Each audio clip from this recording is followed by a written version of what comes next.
Kādu elektrības tarifu izvēlēties?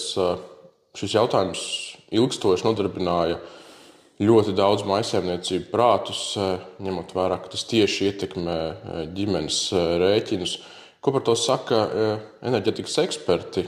Šodien esam ieradušies parunāties ar Reini Aboltiņu, Sabiedrisko pakalpojumu regulēšanas komisijas vecāko uzraudzības tirgus ekspertu.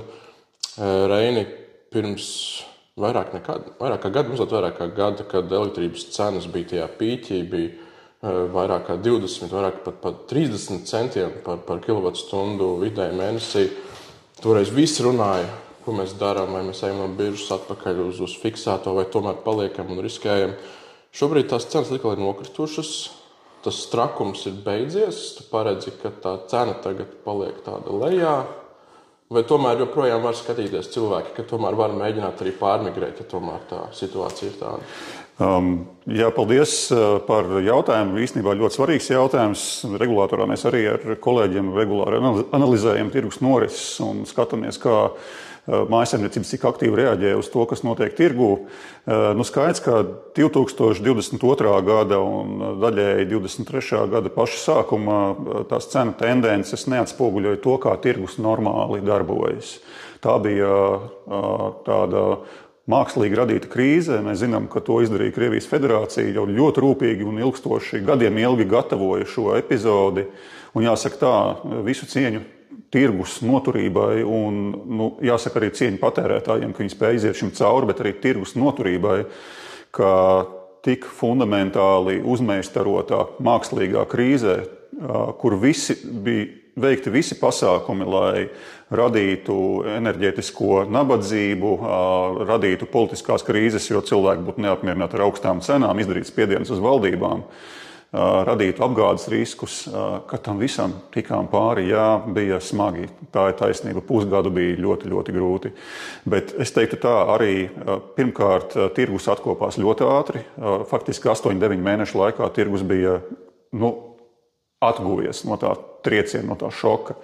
Un lietotāji pēc mums pieejamiem datiem arī diezgan labi reaģēja, ar lielāku inerci nekā pats tirgus, protams, lielāka piesardzība, bet tā tendence skaidri parādījās, ja 2022. gadā vasaras beigās mēs atceramies augusts, septembris bija tādi 2 mēneši, kādas neviens nekad nespēja iedomāties, ka tāda varētu būt ar vidējo elektrības cenu mēneša griezumā pat virs 30 centiem par kilovatstundu, vai kā tirgū saka, 300 eiro par megavatstundu, tad tas bija tāds šoks, es domāju, daudziem. Un, godīgi sakot, pat man, kurš vienmēr lietojis tirgus cenas produktus, es apdrošinājos un pusgadu lietoju fiksētu cenu, jo es nezināju, kas sekos tajā ziemā. Mēs neviens īsti nezinājām, kas sekos, bet tiklīdz kā pagājušie 6 mēneši, es secināju, ka 2023. gada pavasarī ir vērts pāriet atpakaļ uz biržas cenas produktu. Es to izdarīju, un es zinu, ka to izdarīja daudz citu lietotāju, bet daudz mazāk atgriezās tirgus cenā tā uzreiz nekā tas lietotāju skaits, kuri pārgāja uz fiksēto cenu vissliktākajā brīdī tirgū, kad bija faktiski augšupējoša cenas tendence un pašas augstākās cenas, tātad jūlijas, 2022. gada jūlijas, augusts, septembris, oktobris, pat novembrī vēl cilvēki pārgāja.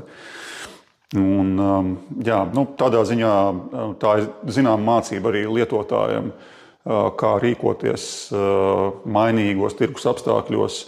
Un tādēļ arī regulators ir īpaši šogad, arī 2023. gadā mēs esam jau uz otrā gada pusē aicinājuši cilvēkus pārskatīt tos savus ne tik vien lietošanas paradumus, bet arī to, kādi līgumi savulaik saslēgti, ņemot vērā to krīzes situāciju. Un jāsaka tā, tie skaitļi liecina, ka arī mājsaimniecību lietotāji tomēr ir vai mūs sadzirdējuši, vai tirgotājus sadzirdējuši, un pakāpeniski lēnā garā atgriežas arī pie mainīgas cenas produktiem, faktiski pie visiem tirgotājiem. Nav tā, ka pie kāda tirgotāja tikai uz fiksētu cenu iet vai tikai uz tirgus cenu iet. Jā, protams, tirgotājiem ir atšķirīgas mārketinga stratēģijas, pārdošanas stratēģijas, bet tas īsais secinājums ir tāds, tirgus atkopās strauji un ātri. Mājsaimniecības aizdomīgi ir aizdomīgākas, un to nevar pārmest, un mazliet konservatīvāk maina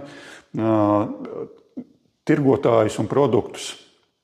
Bet šobrīd izskatās, ka mēs atgriežamies vecajās, pie gandrīz vai vecajos labajos laikos, ja tā var teikt. Droši vien elektrības cenas nekad vairs nebūs tik zemas, kādas tās ir pastāvīgi bijušas pirms tam 5 gadus līdz krīzei.